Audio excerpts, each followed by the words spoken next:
Yeah. All right, so I usually just start these meetings with I call it a cycle check-in. So that's basically just to check in what day you are in your cycle and sort of how you're feeling about that. If you don't know what day you are of your cycle, yeah, you can just, if you want to share just your energies, how they're feeling. So I'll start by saying I am day 16 today, and I am supposed to be in my inner summer, my ovulatory phase. That usually doesn't switch until day 18, um, but I think I've worked myself a bit too hard up until this point, so I'm feeling a bit run down. I don't feel my usual inner summer energy at the moment, so running a bit on fumes, but excited to be here with you all. So if anybody else wants to share where they are in their cycle and how you're feeling today, just so we can check in with one another. I'm on cycle day 1. I've got my heating pad Oh. and doing a final. Oh. So Well, energy is not too bad though. It's actually pretty good. Nice. Well, just get hit with sleepy spells. Yeah. Thank you for joining us on day 1. That's commitment.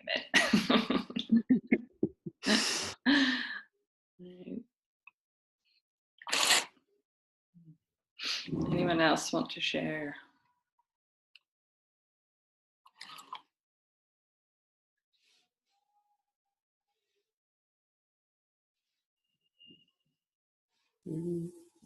Yeah, I could go. I am on day 12, and let me see if I can put on the video. Yeah. Can you see me? Yeah. All bundled up in your hat. All wrapped up, yeah. Yeah. I'm on day 12, and well, just now, yeah, just cold. I think just getting started with the day. Yeah, but otherwise, I think I haven't had a very clear-headed space, even though I think this is spring, right? I'm in spring, I think.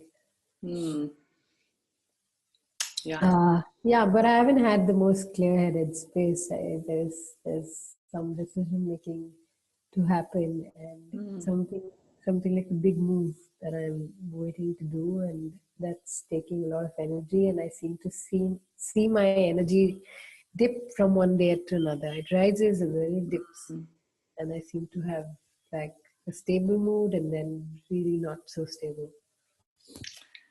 Yeah, makes sense. Thanks for sharing. Yeah. Thank you. Yeah. All right. Well, just to have us all come in this space, we'll just do a centering breath. So if you have a comfortable seat and you want to go ahead and close your eyes, we will just go ahead and center ourselves into this space. So just go ahead and close your eyes, and I'm just going to do a deep breath. Just take a deep inhale. Allow the air to fill your lungs the whole way down to your stomach. And then exhale fully.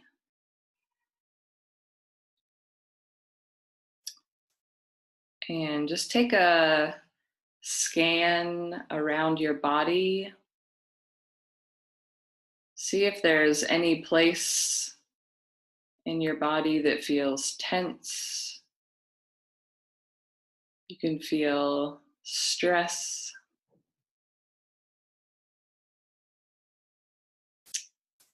just notice what that is. And then in our another deep inhale, send your breath to that place of tension. And on your exhale, allow it to release.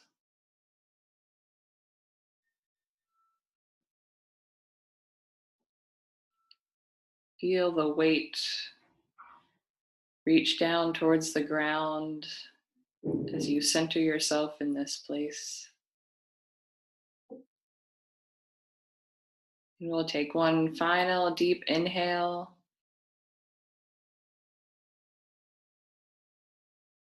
And exhale.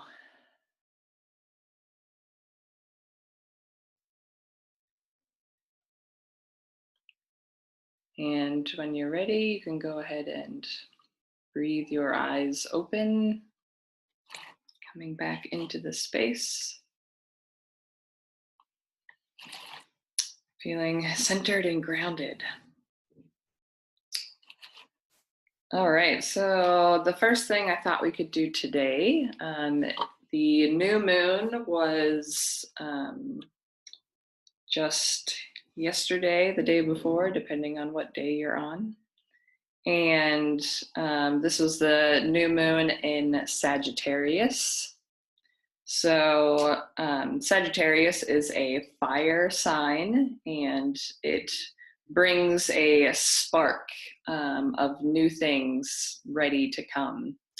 And often Sagittarius is seen as a journeyer, a traveler.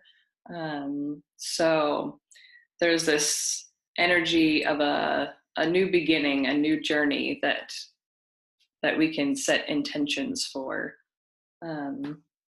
this cycle. So it's an opening for new pathways that we want to take for ourselves. And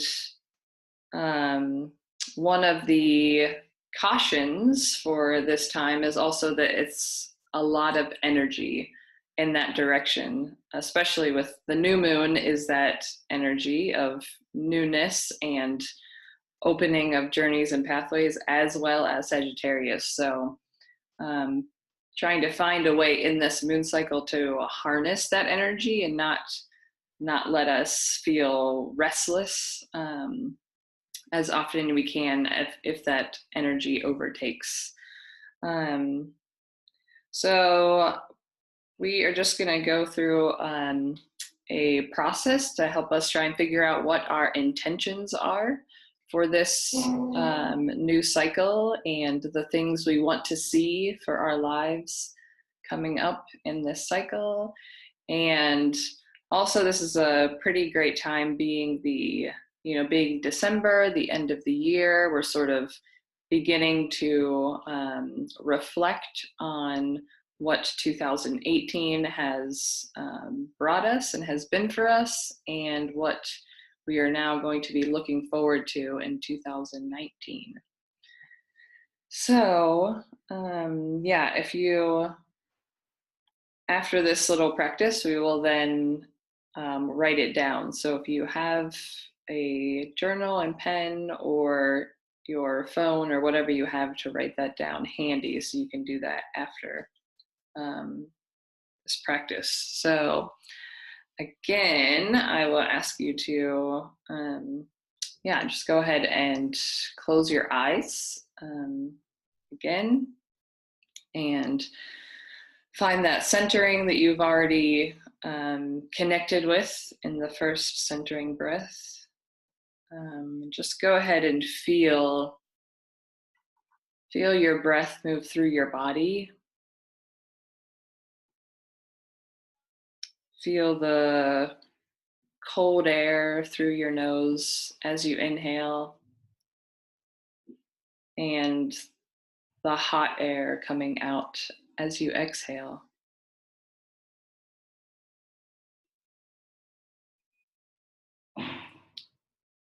And as you connect with your body,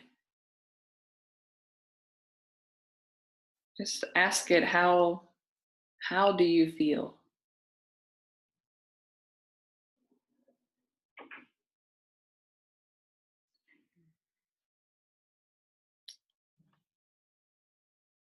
And now you're going to vision what we want to see for ourselves this cycle and coming up into 2019. So what comes to mind for you when I ask the question, what do you wish for? What do you wish for?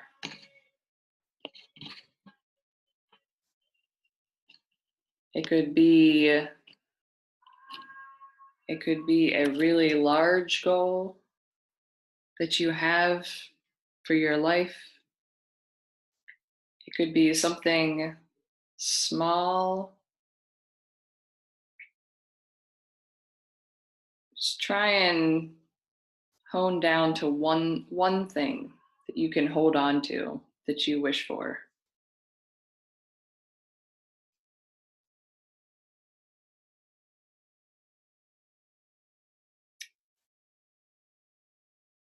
When you have found that one thing, I want you to look at it. What does it look like? Visualize what that looks like in your life.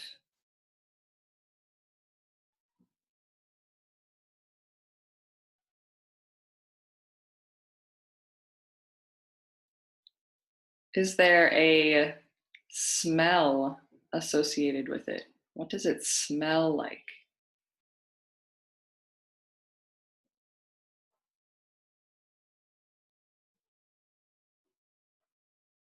Is there a taste? How does it taste?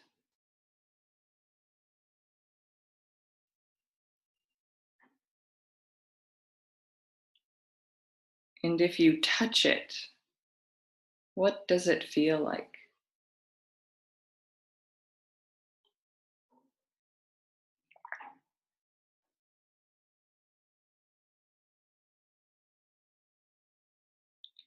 So I want you to just fully embody this desire and this wish for your life.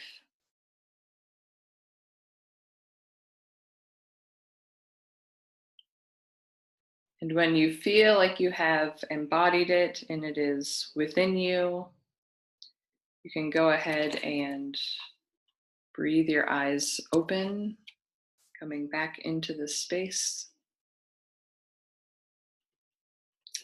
And if you have your journal or your phone handy, I want you to write down that wish that came to you, but I want you to write it down not in the future, but in the present, like it has already happened. So don't write I will or this will happen, right? This is, I am.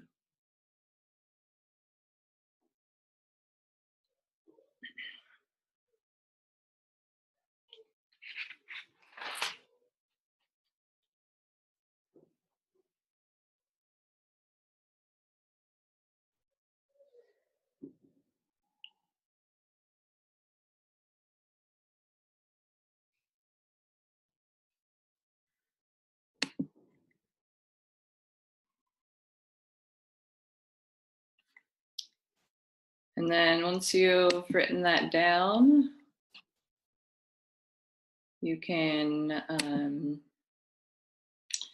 the best thing to do would be to have that somewhere where you can see it, preferably every day.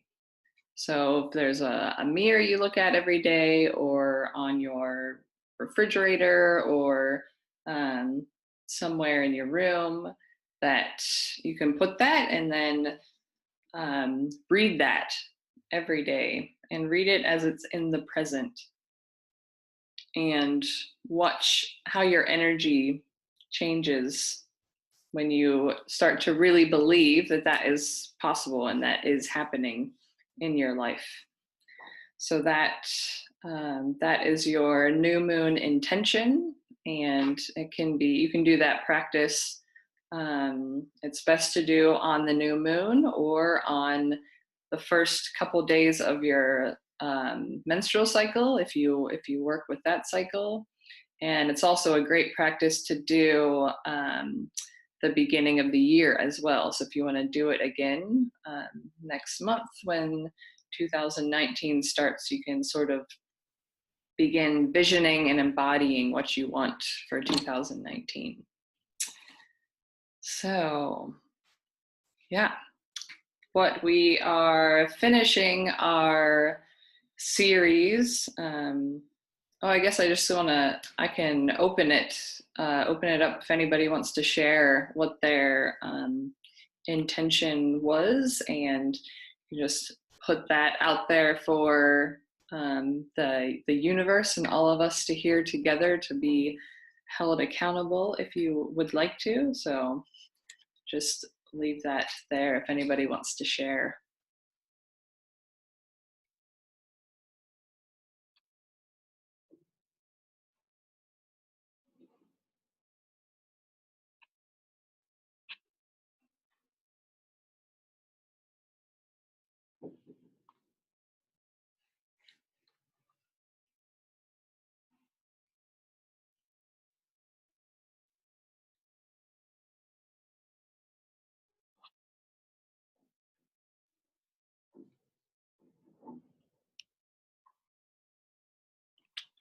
All right, then we will move on to the juiciness of our time together.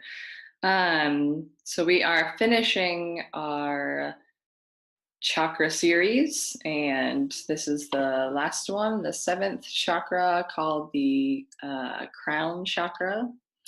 And the ones we have worked with,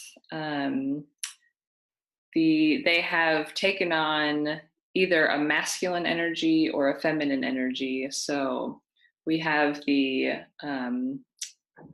first, third, and fifth, the root chakra, solar plexus, and throat chakra are all a masculine energy. And the hello, Sneha. Nice to have you with us. Yeah. And the 2, 4, and 6, the sacral chakra, the heart chakra, and the third eye are all feminine energy. And so what happens at the crown chakra is there is a combination of the two. So there's a unity of both masculine and feminine energies, but also there is a transcendence of that where no gender is needed, because this is the direct connection that we have to our divine nature and to spirit, God, goddess, universe, source, whatever you want to call that thing that is larger than you, outside of yourself. So that is the space where we connect. That energy is where we connect to that power.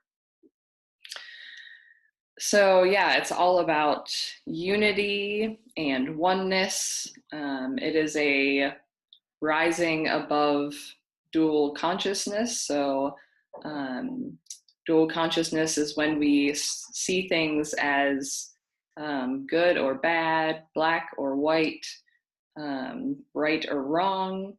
And when we can get into this energy of our crown, we are able to rise beyond that and see things interconnected and flowing back and forth, lots of gray areas in the middle.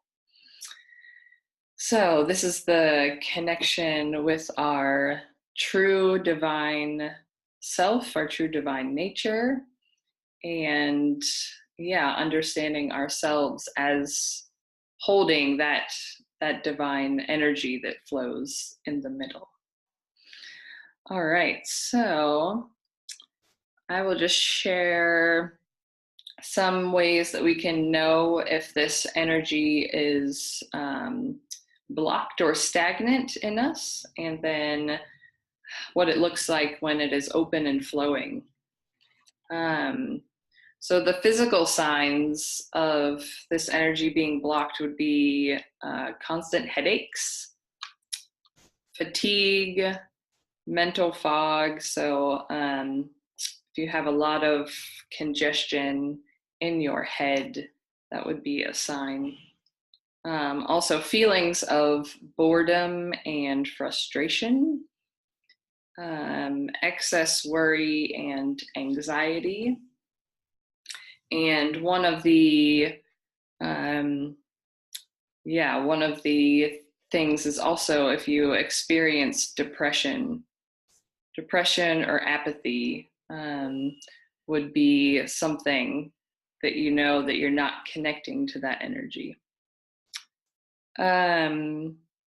If you experience a lot of sarcasm and skepticism about life, about others, about yourself, that would be a sign. If you are struggling with greed, materialism, elitism, entitlement, prejudice, feeling like you are better than others, because then you're not able to see the interconnectedness of all beings.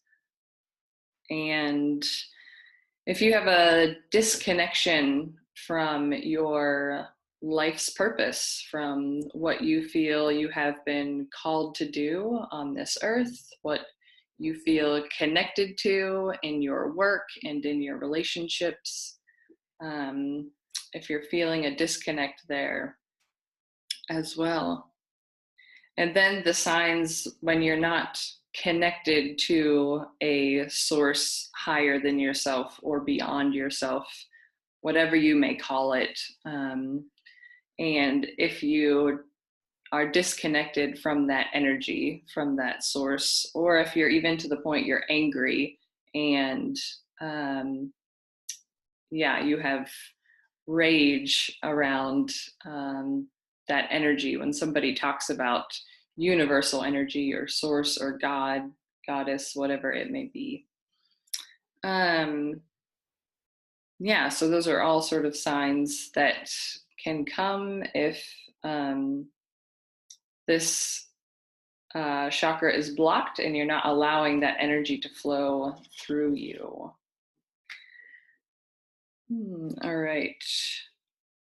So then sort of it's the opposite of that. If it is open and balanced and you have a deep empathy and understanding for other people and the situations that they are in, it is easy for you to sort of step into their shoes, and you truly want to understand where they're coming from, even if they are on the complete opposite side of the spectrum in their opinion from you. You're still wanting and desiring to know and understand where they're coming from, just because they are your fellow human on this earth.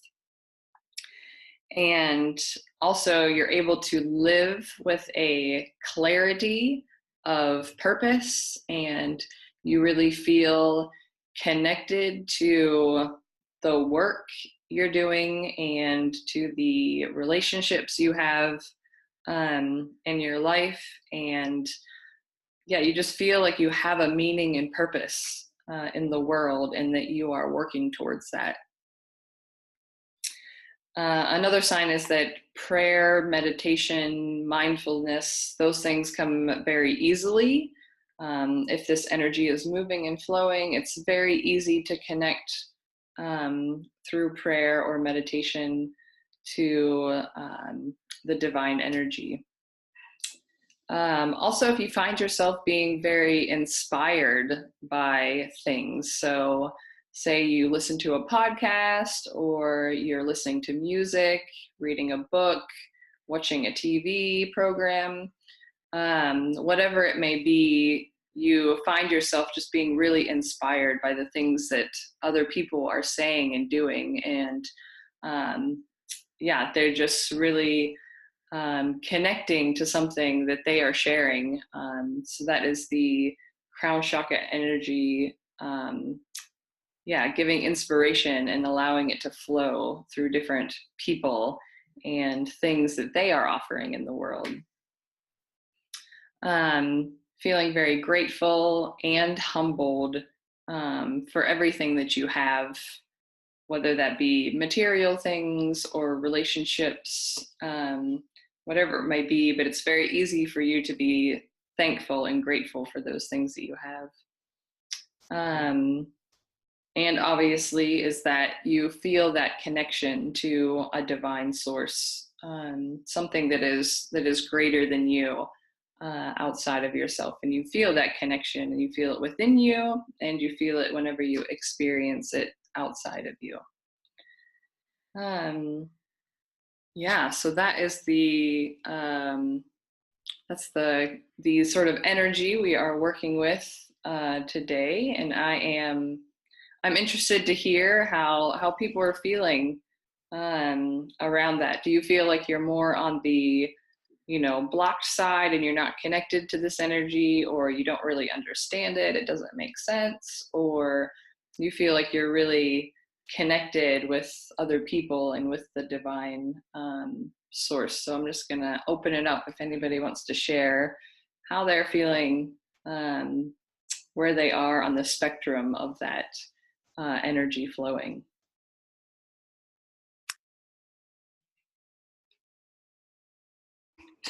Because I do have a lot of anxiety, but I feel like I need to work on that, definitely. Any tips on that would be nice. Yeah.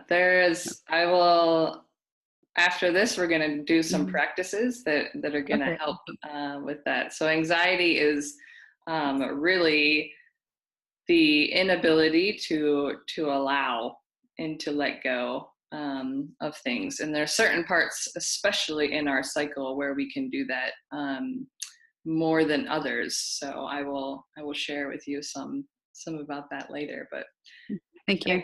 Thanks for sharing. I know that's a big one for a lot of people, feeling anxious. Anyone else want to share?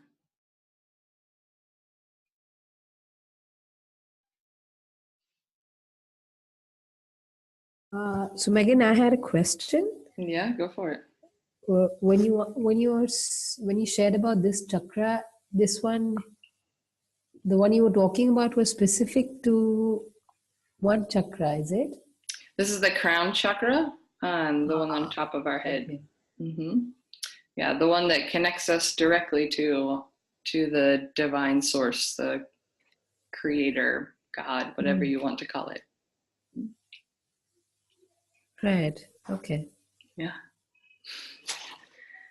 Thanks. Yes, no problem. All right, Sneha, if you'd like to share. Yeah. I'm trying to unmute you. There you go. Yeah. So, for me, when I listen to what you shared, I'm not completely blocked, but I still have resistance when people talk about God, or especially the authoritative figure, because of the connotation. Yeah. And still I sense some anger, and clearly it reflects in my life that at, other chakras are still okay, but when it comes to grace, I feel I have to work extra hard to, or the sense of the Protestant way of thinking that only when you work hard will you get something. So there's no grace. So yeah, that is a insight I got. Yeah, thank you. Yeah, thank you for sharing. Yeah, Sneha, I also feel similarly as well. I don't feel like it's completely blocked, but I do feel like there's snags along the way as the energy is trying to move.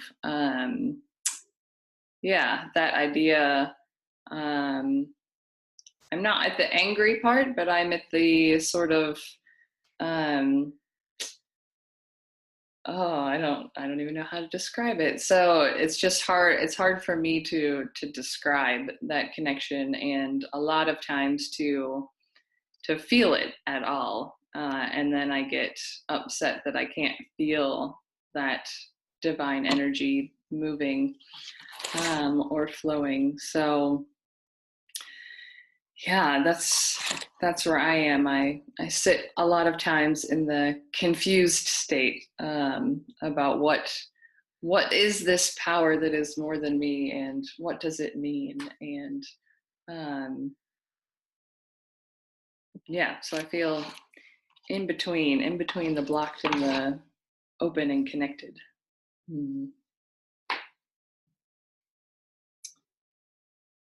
Anyone else want to share?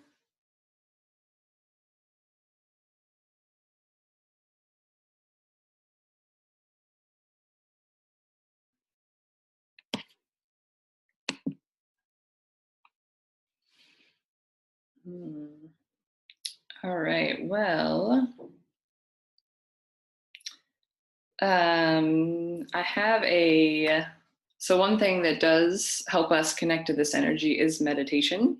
So we will go ahead and go into a guided meditation. It'll just be a visualization of connecting to this energy and an opening of our crown. So if you want to go ahead and find a comfortable seat, it won't be very long, just a couple minutes. But make sure you're feeling comfortable so that your body is not distracting you from connecting to your inner visions. So once you've found your comfortable seat,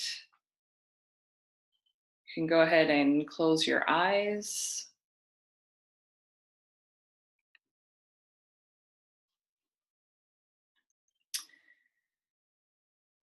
And begin by just connecting with your breath.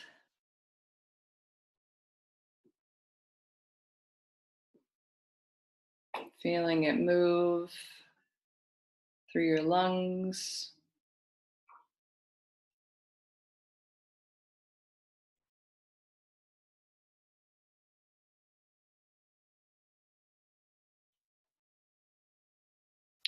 I want you to take a deep inhale, the deepest inhale you've taken all day today. Allow it to fill up to the bottom of your stomach. And then exhale and release everything. And allow the exhale to take any distractions or stress, anxiety, whatever you're holding within you. Allow that to flow out with the exhale.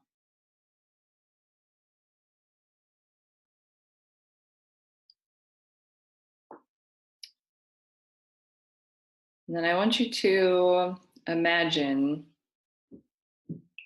visualize a lotus that is at the crown of your head, and it is closed.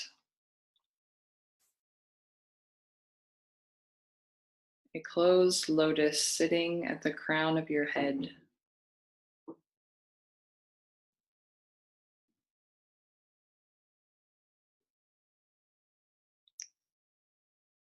And one by one, you slowly open the petals, starting from the outside,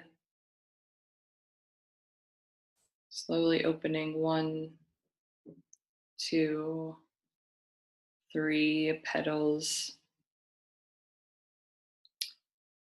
And as you work your way towards the inside, you see the petals change from a dark green on the outside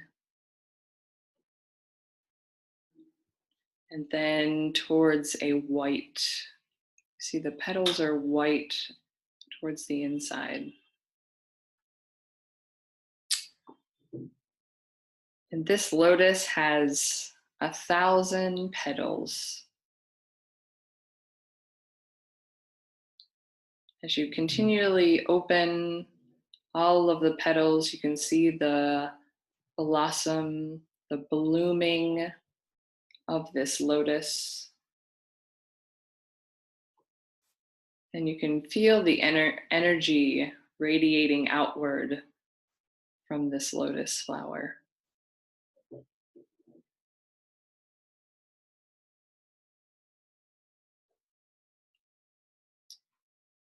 And once you have opened all the petals, all 1,000 petals, there is a light that comes from above that shines directly in the middle of this lotus flower and connects to the crown of your head. You can see this light as a channel flowing down from above into the crown of your head.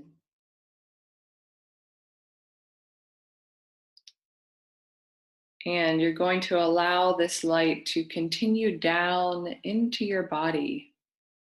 So allow it to flow down into the rest of your head, over your face, down into your throat, into your heart space, into your stomach, and allow it to land in your womb space. So you can see this channel of light coming from above you, through your head, the whole way down to your womb.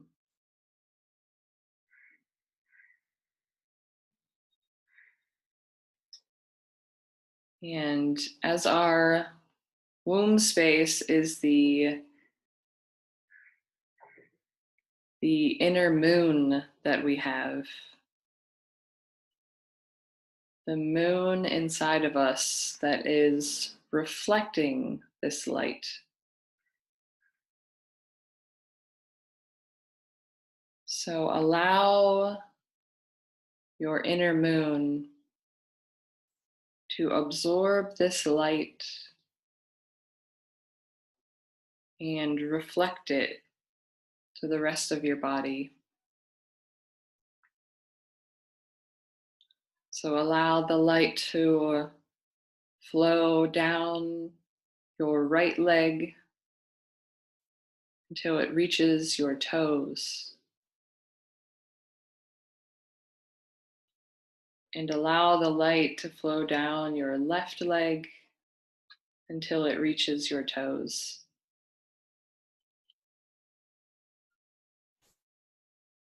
Then moving from your womb space, moving upward, allow it to fill your whole abdominal cavity from the front, from the back, the right side, the left side.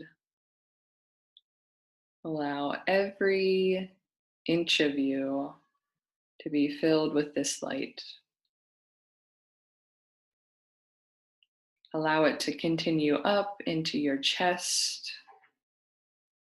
into your upper back, your shoulder blades. Allow the light to flow down your right arm from your shoulder to your fingertips. Allow it to flow down your left arm from your shoulder to your fingertips.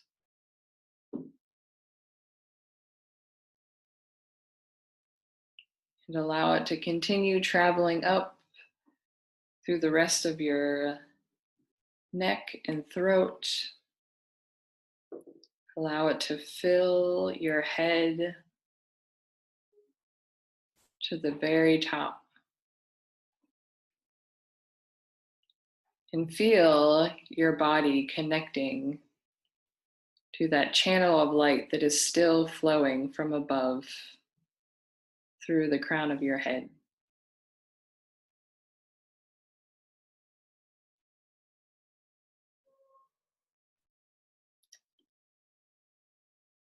And as you feel the energy of the light flowing through you, allow it to move, allow it to flow.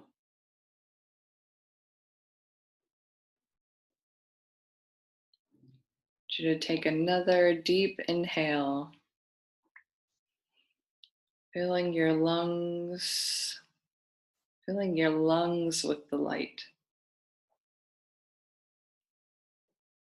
And then exhale, and allowing yourself to just relax and find its home in this light, this connection.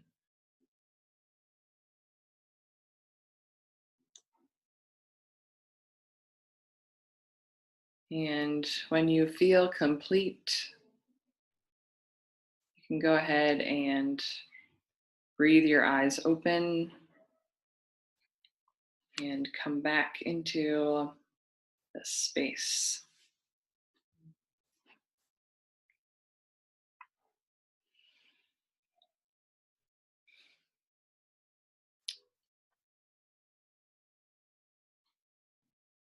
Yeah, and I'll just open it up again if anybody wants to share how that practice felt. Did you feel connected? Did you feel disconnected? Was it easy for you to visualize? Was it difficult? Yeah, just how are you feeling after that practice?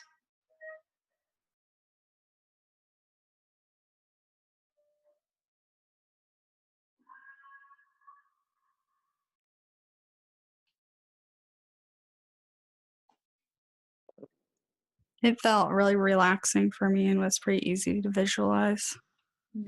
Great, thank you. Mm-hmm.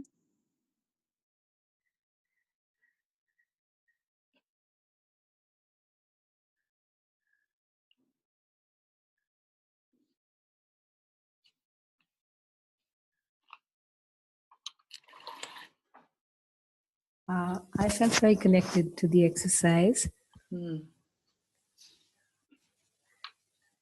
Yeah, it's more relaxing, and yet there is a lot of pain in my back that I can still feel even now. So I'm curious if you have anything to say around that as well. Thank you. Yeah, thank you.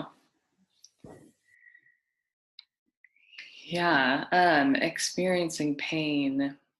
Yeah. I think like some people will say, it's just an attachment you have, but I'm also a big believer in being fully embodied in our body. So maybe Parul, for you specifically, maybe have a conversation with that pain and ask it, what it wants, why it is there. That is something I do with my my menstrual cramps when I have cramps and period pain. Yeah, I want to sort of fully embody that and ask the pain what it is, what is there for me in that. Yeah, that's helpful. Thank you. Yeah.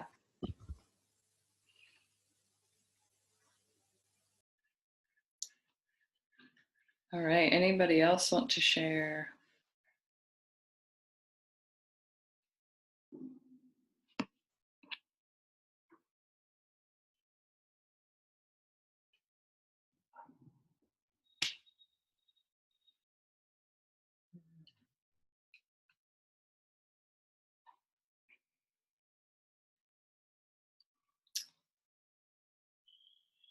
All right, well, something that is a little bit difficult about this energy, this direct connection to the divine, is that it often cannot be, not often, it can't be forced. So one of my teachers often talks about the only way to come to this place of knowing that we are deeply connected to the divine is through great suffering or great love. And so it's those things that connect us to what is outside of ourselves. You know, the things that we have experienced in our life, if it is the path of great suffering that we have experienced, you know that whenever the suffering is over or has lessened, you are able to look back upon that journey and see all of the things that you have learned, how you have grown, and the ways you have become a more authentic, a more truer self in that process. And also the same goes with a great love, whether that be with an intimate partner or with other people in your family or your friends, anybody that you feel a great love for, that you know the connection is not because of your own willpower. It is because there is something greater connecting the two of you together. So in that space, you're also able to feel this connection to an energy that is greater than you. So while we can't force those things, we can't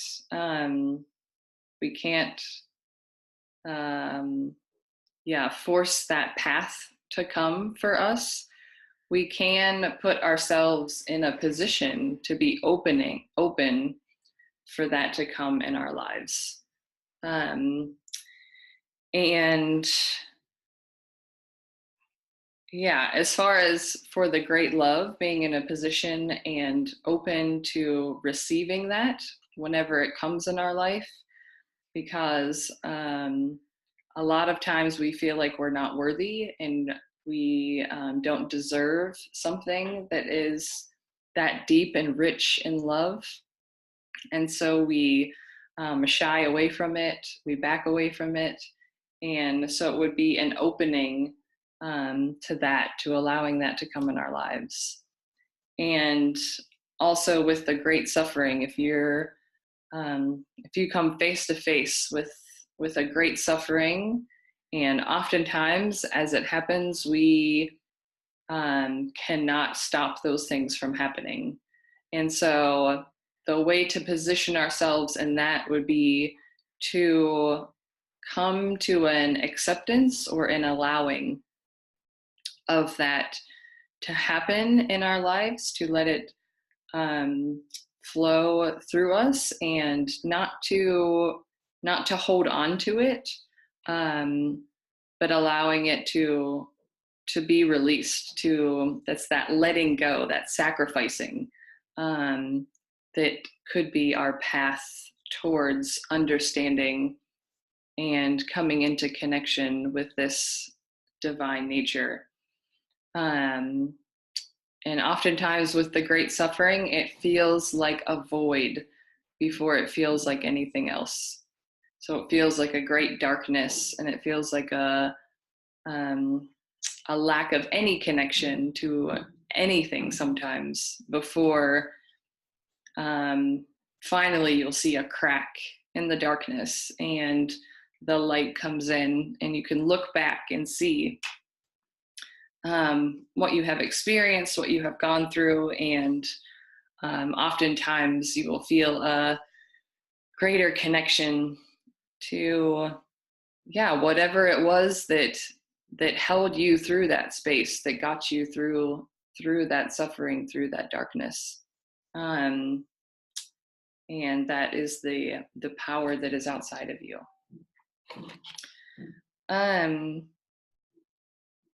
Yeah, so things that we can do just to connect with this energy, just some things in general, and then I'll go specifically within our menstrual cycle, how we can position ourselves to experience that. So just a few things that we can do in general is connecting with meditation and silence.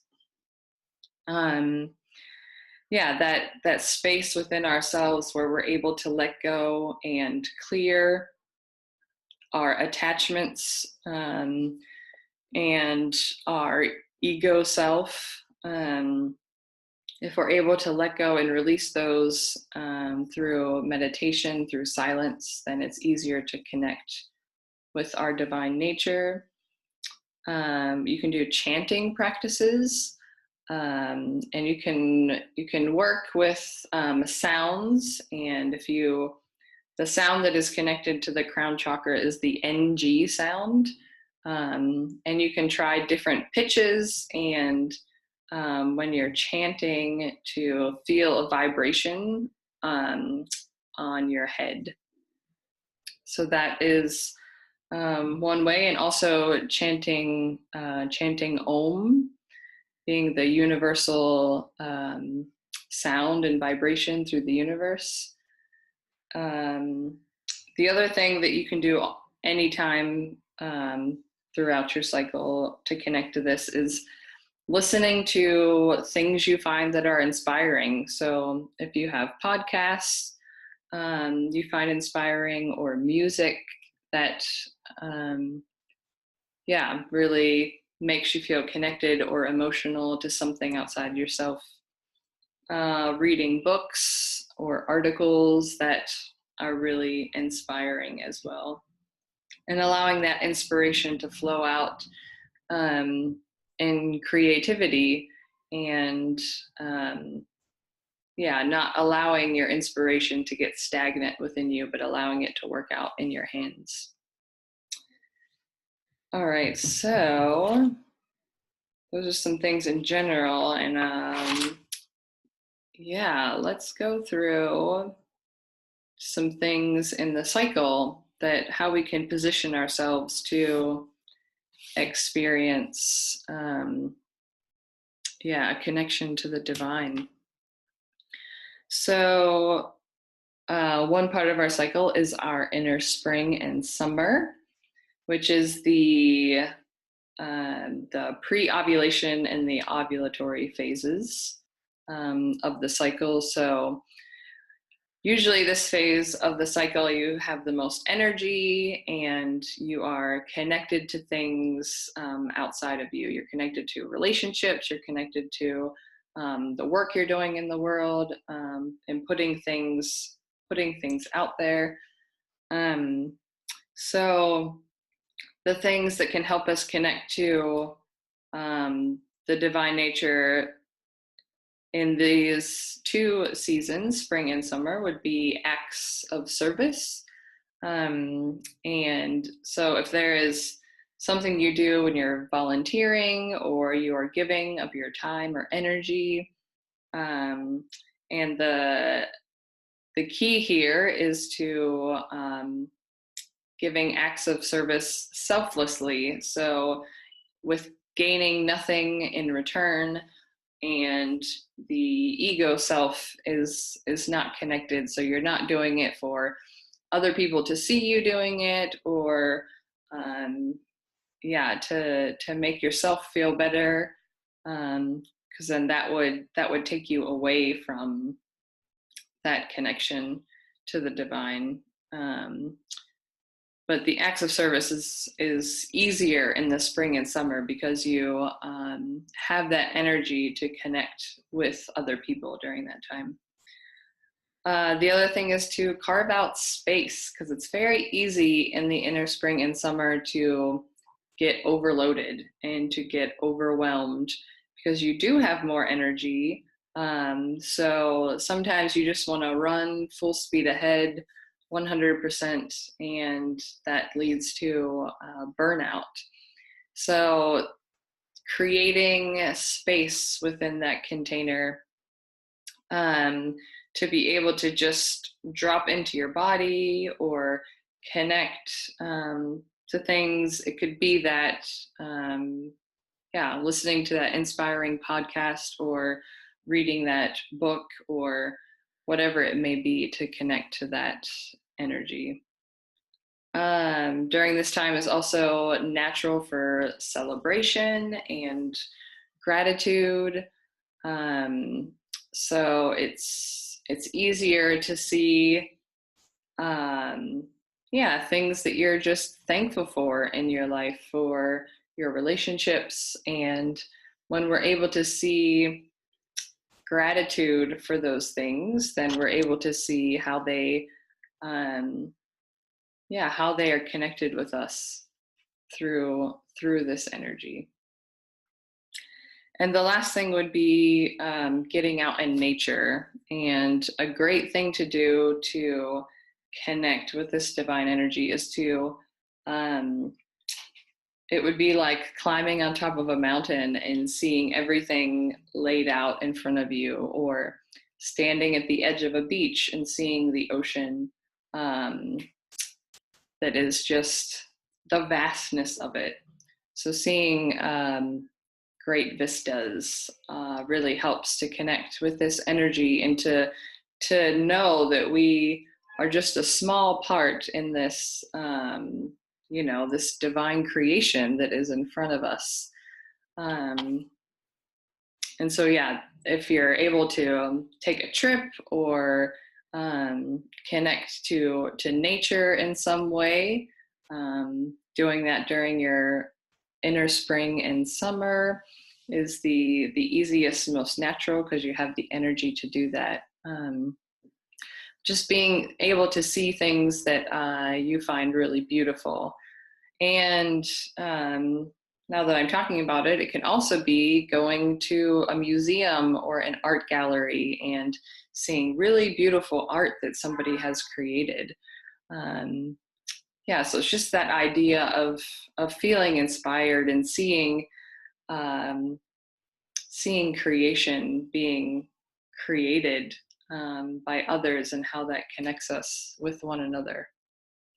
So I will stop after every sort of, I split it up into 3 different parts. So I put spring and summer together, and then autumn and winter are separate. But I'd like to hear thoughts from others about sort of this idea of the spring, summer energy of our cycle. Whenever we have energy, how you personally connect to that energy, how you usually feel during those times of your cycle. So that would be approximately day 5 through day 17, 18 probably, somewhere around there. So that's a big chunk of our cycle, that it would be half of our cycle.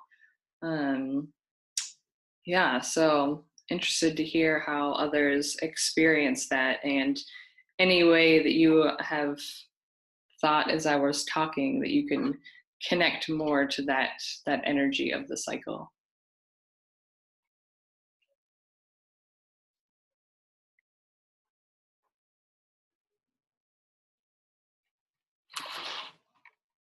So if anybody wants to share. Yeah, sure. So, sorry.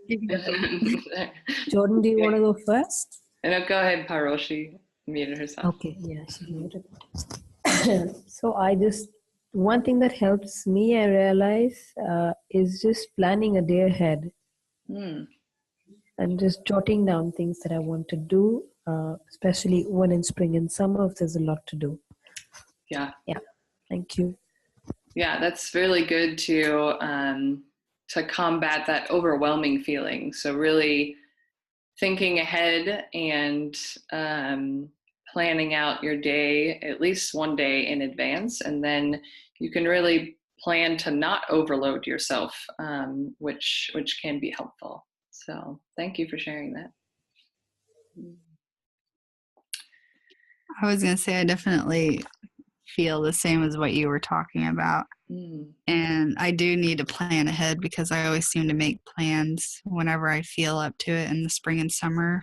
And it always ends up that the plans fall in fall or winter, autumn time, when I don't feel like doing anything. Yep, definitely. That is that is a difficult thing to deal with, because often you feel like, oh yeah, I'm gonna feel like this energy for the rest of my cycle, and then it comes day 20 and you're like, no, definitely not. Thank you. Yeah, thank you. Anybody else want to share?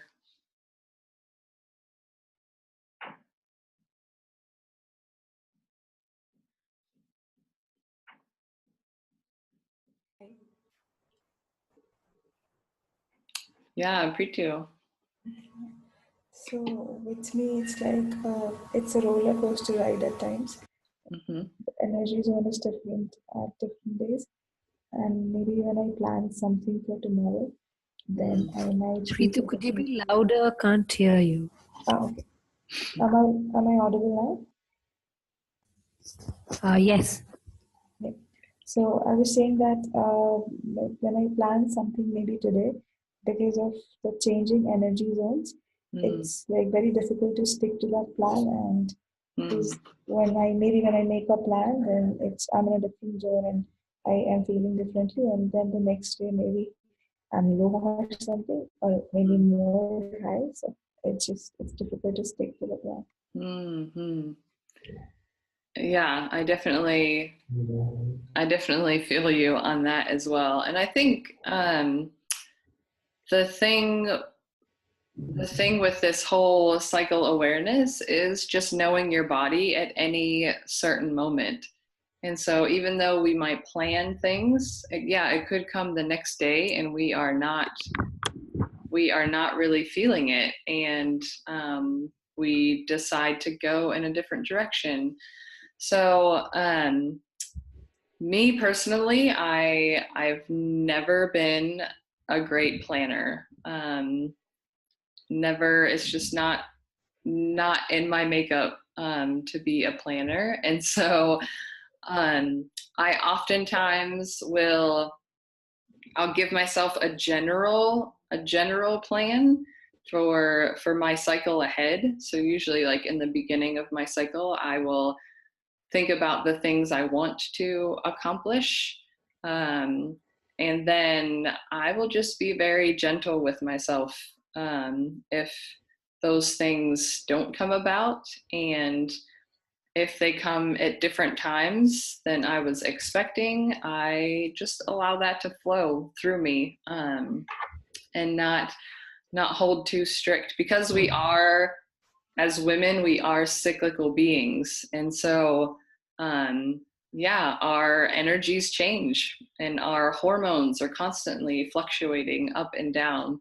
And so I think the main thing is just to be kind to ourselves in that, and that it's not a linear process. So if it didn't happen this time, it's going to come back again, because we are continually moving in cycles. So I would just say be kind to yourself in those times, and not try to stick too rigid, because our bodies aren't rigid, they're flowing, they're moving.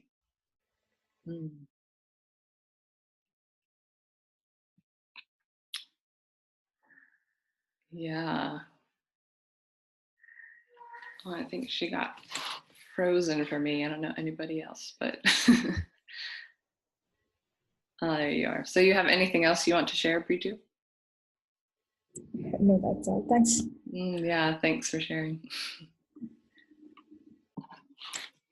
Yeah, anybody else want to share about their experience of inner spring and summer?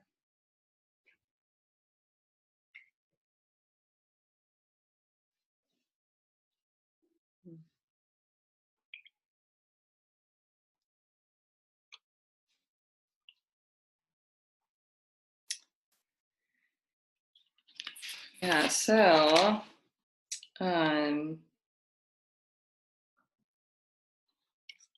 then I'll come to the inner autumn, and this is the premenstrual phase. So it's the phase that gets the bad rap a lot, because it can be the most difficult, but also it has a lot of gifts that are overlooked and are not taken into account. So the way to position ourselves during the inner autumn to feel connected to the divine, the main thing would be through being aware of our inner critic. So our inner critic finds its home in the inner autumn, in our premenstrual phase. That's where she feels the most comfortable, and that's coincidentally where we also feel the most vulnerable, and that's why we can see the the struggle in our inner autumn phase. So one way to deal with our inner critic, something I have done is I have given her a name, which has been really helpful. And once I named my inner critic, it has become easier for me to have a conversation with her and to tell her where she's wrong and she is lying to me and that's not true. So that's the main thing with our inner critic. She's gonna point out whatever it is that we feel the most vulnerable about during that time.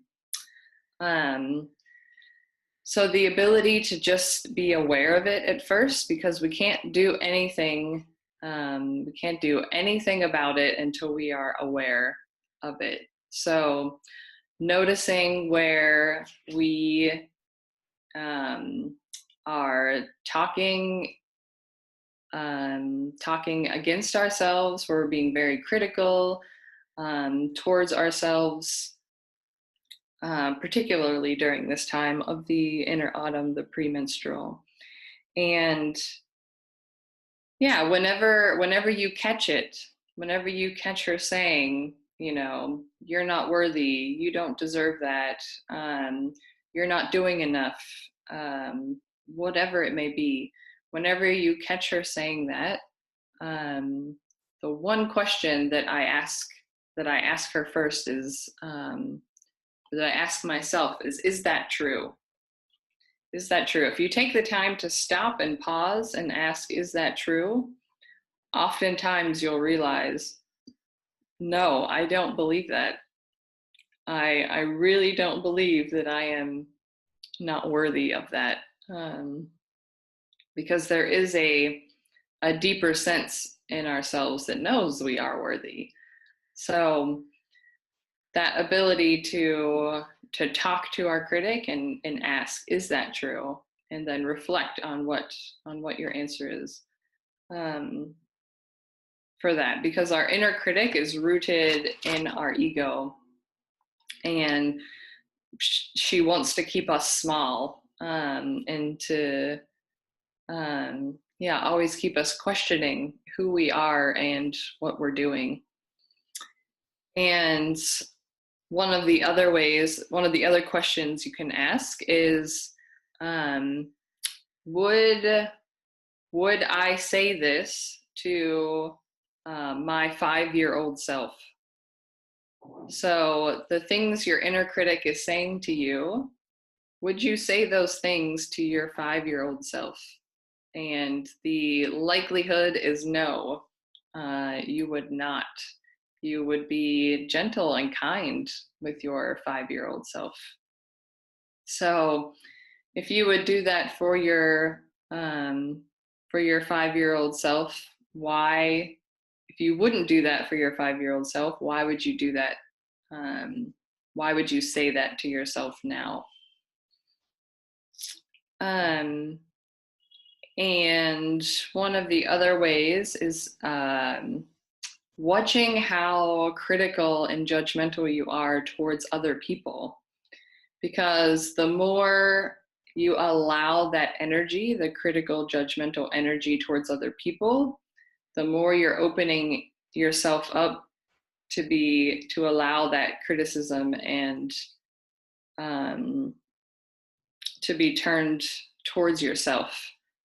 So the more you're allowing that energy outward, the more it will come inward as well. So just be mindful of how you are seeing and talking towards other people as well. And one of the great things to combat our inner critic is celebration. So it could be, physically celebrating if you're feeling your inner critic, having an inner dance, just get it out and have a do some dancing outwardly to get out of that energy. And then but it also could be just celebrating the opposite of what she says. So if she says you are not worthy, it would just be, no, I know I am worthy, and these are the reasons. And then finding those things that you can celebrate in your life, because you have done something that is worthy, or that you yourself as a human being are worthy just because you are living. So that's the ways we can sort of combat the inner critic. And the other way is just is the allowing of it and learning from it. So oftentimes the inner critic has valuable information, but she doesn't know how to convey that in a way that is helpful for us. So if you're able to become aware of it, then we can also learn to hear it in a way that we can learn from it. So for instance, oftentimes as I'm, trying to work on building this business and gathering more women to connect with their bodies, I oftentimes feel like I'm not doing enough, and that I need to be sending more emails and posting on social media more, and whatever it may be, and feeling that like I'm failing because I'm not doing those things. And so while that my inner critic is saying you're a failure, I know that's not true, but I can also take what she's saying and learn from it and see, oh, I feel like she's telling me I'm not doing enough. Like, what are the ways I can connect with the people that I'm already connected with the work I'm already doing, that will make me feel like I am doing enough and that this is my purpose and my calling. So taking that and learning how to hear it in a way that we can learn from it. So that's sort of our inner autumn premenstrual phase there. If anybody wants to share sort of their experience with the inner autumn, and in particular with the inner critic, and any ways that how you deal with that inner criticism, and things you have found helpful in your own journey on that, I would be grateful to hear.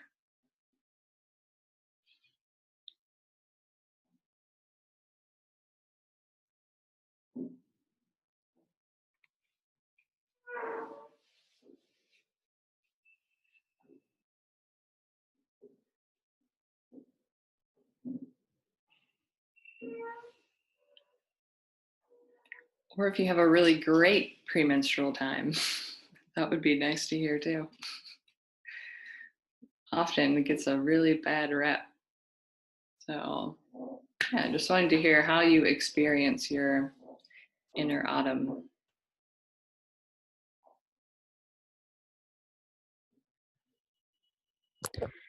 I'll add one positive thing that happens to me in my inner autumn, is that I become like I clean a ton. Like I just clean and clean and clean and clean and clean.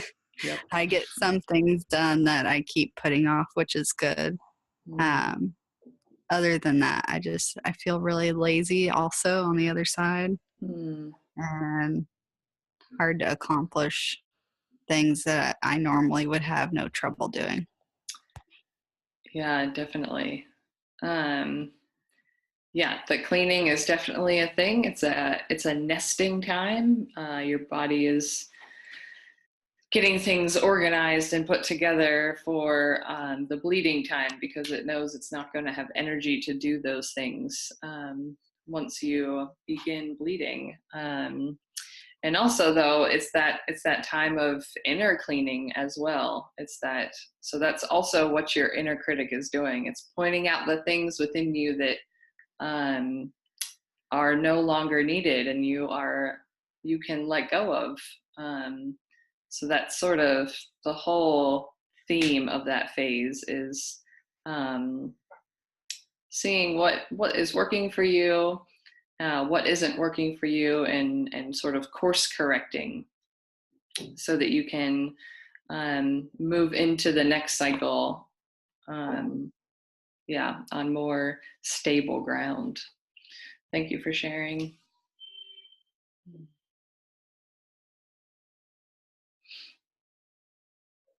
Anybody else want to share?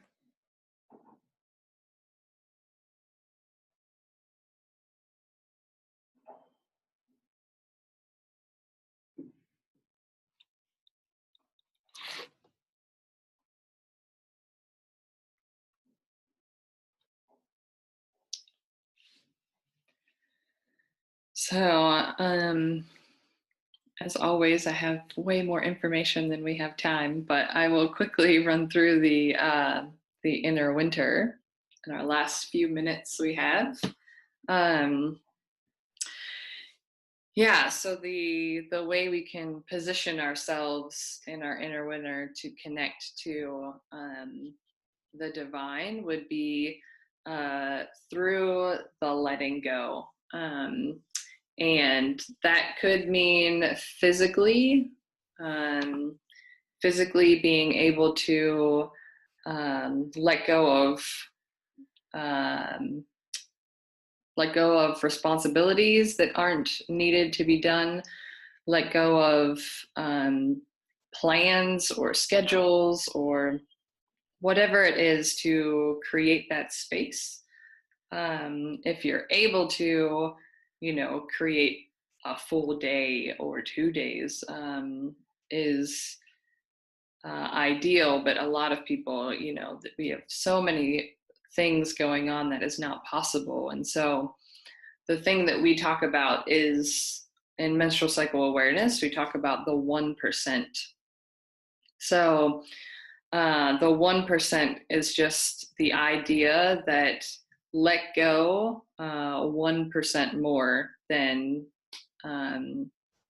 you did last cycle. And so, particularly if you have children, or you have a job that you can't take off work, or school, or whatever it is, that you find that 1% more in your day to let go and come into your body and into the experience of menstruating, because it is during this time that the veil is the thinnest between the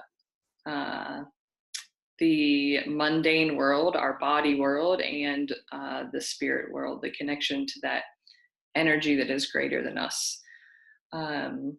So it's easier to drop drop into our bodies and to connect with that energy during menstruation. So if you have the space to allow that to happen, then that's actually the time that you're setting up a foundation for the rest of your cycle. So oftentimes, if you push yourself too hard during menstruation, so even if you don't experience any physical symptoms, you don't experience, pain or PMS or headaches or whatever it may be. So you feel fine, you feel energy, and then you push through during the first few days of your cycle. You'll notice that when you come to your inner autumn at the end of your cycle, things like your inner critic are much louder.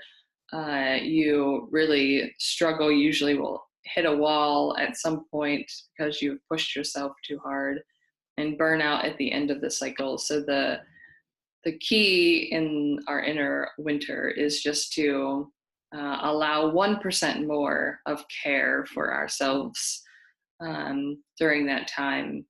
And oftentimes you'll also find that if you can get 1% more, that you probably could get 5% more or 10% more into that space. So just allowing as much as you can during that time. And something that's really helpful, and even if you're really busy and there are things you can't get out of, maybe it could look like not getting on social media for those first few days, and allowing that space that you would have been spending on Instagram or Facebook, whatever it is, to do something else, do something creative, or connect through a meditation or listening to an inspiring podcast, whatever that may be. So opening up the space in creative ways to allow yourself to connect. Yeah. So that's what I have for inner winter. So I'll just open it up one last time if people want to share how you experience your inner winter, your menstruation phase, and I'd love to hear how you sort of take care of yourself during that time. What does your 1% or 10% or 50% look like for you during that phase?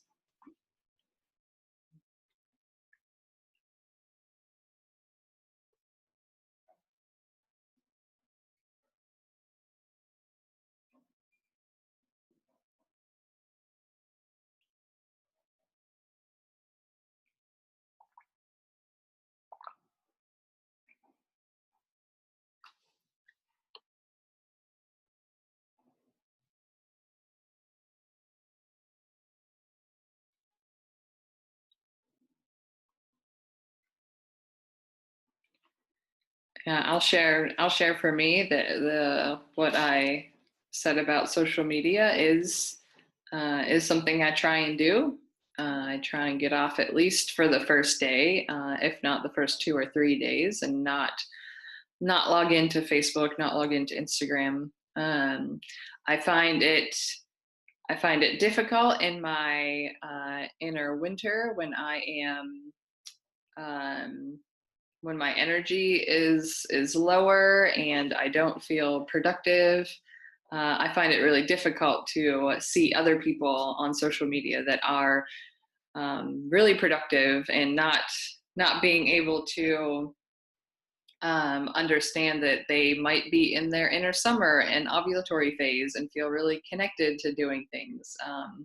So that's a practice that I try and do that's really helpful for me, as well as journaling. That's something that I focus on day 1 or day 2, just journaling about looking over my journal entries from the last cycle, and trying to envision what I'm wanting to see for the next cycle that's coming up. So those are two practices that I do to try and connect with myself during that time.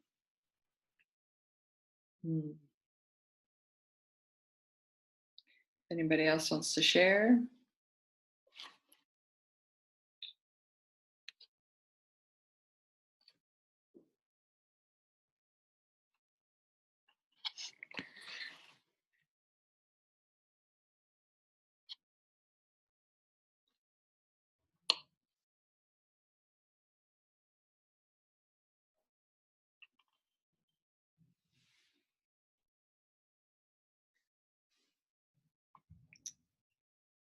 All right, then. So our time is coming to the end. And as I always finish out the session, we will just do a mantra and affirmation. So if you want to go ahead and find your comfortable space that you are in again, and go ahead and close your eyes, and just so that you can take in this mantra that I will speak over you. My soul is nourished by quiet time and relaxation. When I am calm within, I can grow my sense of awe and wonder for all of creation. I radiate with the knowledge of oneness. I trust that what I do to bring peace to my inner being and to nourish my soul also brings peace and true nourishment to others around me and around the globe. You just take a deep breath to allow everything you have taken in during this time to integrate through your body. And you can exhale, and whenever you are ready, you can breathe your eyes open, coming back into the space.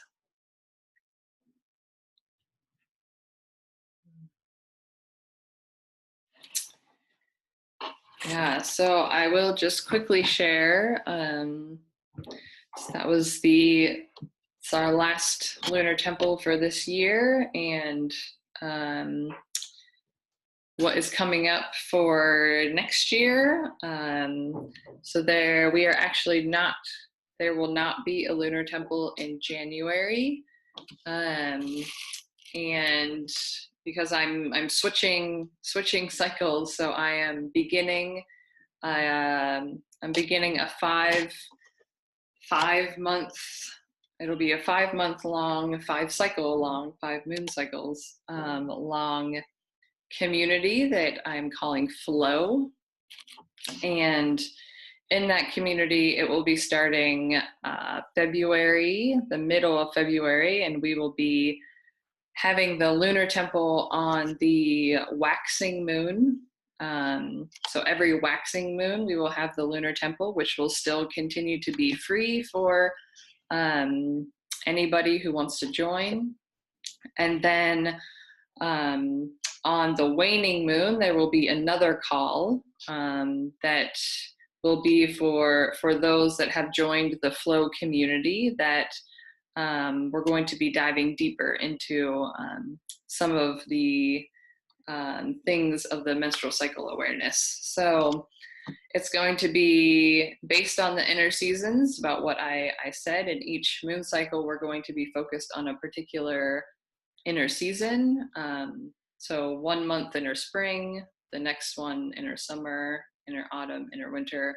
And then the last month is one to integrate those seasons into our lives and how they can play out in our lives. And if you join the community, you're also there's also going to be an online forum where we will be able to share with one another throughout each season. There's going to be journal prompts for each season. There's going to be guided meditations, hopefully yoga videos. There's going to be a book study. We're actually going to read a book together on menstrual cycle awareness. So if you want to stay in tune with that, and I will be sending out emails. If you're on the email list, you can go ahead and look out for those. And I'll also be posting on Instagram and Facebook when that finally launches, if anybody is interested in joining the Flow community. So yeah, just thank you all for taking the space and time for yourselves today and entering into this. And yeah, I hope you are blessed in this moon cycle going forward. And hopefully I will see you all again coming back in February. So watch out for, don't have the date yet, so you can just stay tuned on social media and email, and I will give out all of the information for the next sessions. So thank you all.